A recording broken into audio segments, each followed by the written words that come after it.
প্রিয় দর্শক আসসালামু আলাইকুম। দর্শক আপনাদের প্রীতি ও শুভেচ্ছা জানিয়ে শুরু করছি আমাদের আজকের প্রতিবেদন। তো দর্শক আজকে আমরা এক অসহায় মেয়ের গল্প তুলে ধরব, যার নাম হচ্ছে জান্নাতি। তো জান্নাতি প্রেম করে বিয়ে করেছিল, তো তারপরে তার ডিভোর্স হয়ে যায়। তো তার সন্তানই হয়নি, তার জান্নাতি একাই আছে। তো এখন জান্নাতি ইউটিউবে এসেছেন ভালো একজন মানুষের আশায় বিয়ে শাদী করবে। যদি ভালো একটা মানুষ পায়, সে যেমনই হোক, জান্নাতি বিয়ে শাদী করতে রাজি আছে। তো জান্নাতের একটি কথা, যার জন্য সব কিছু নষ্ট করলাম সেই তাকে ফেলে চলে গেল। তো এখন জান্নাতের পরিবারে মা আছে, বাবা নেই।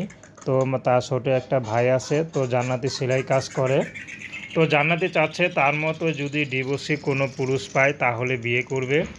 কারণ জান্নাতি যেহেতু ডিভোর্স বিয়ে হয়েছিল, হয়তো সন্তান হয়নি, কিন্তু যদি এমনও হয় যে ডিভোর্সি পুরুষ কিন্তু তার সন্তান আছে, লালন পালন করে বড় করে দিতে হবে, এমন পুরুষও পেলে জান্নাতি বিয়ে শাদী করতে রাজি আছে, তার কোনো আপত্তি নেই।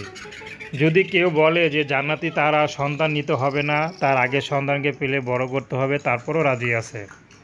তো দর্শক, এ ছিল জান্নাতের জীবনের সংক্ষিপ্ত জীবন কাহিনী। প্রেম, ভালোবাসা, সাহায্য সহযোগিতা, বিয়ে শাদী করা একান্ত আপনাদের ব্যক্তিগত ব্যাপার।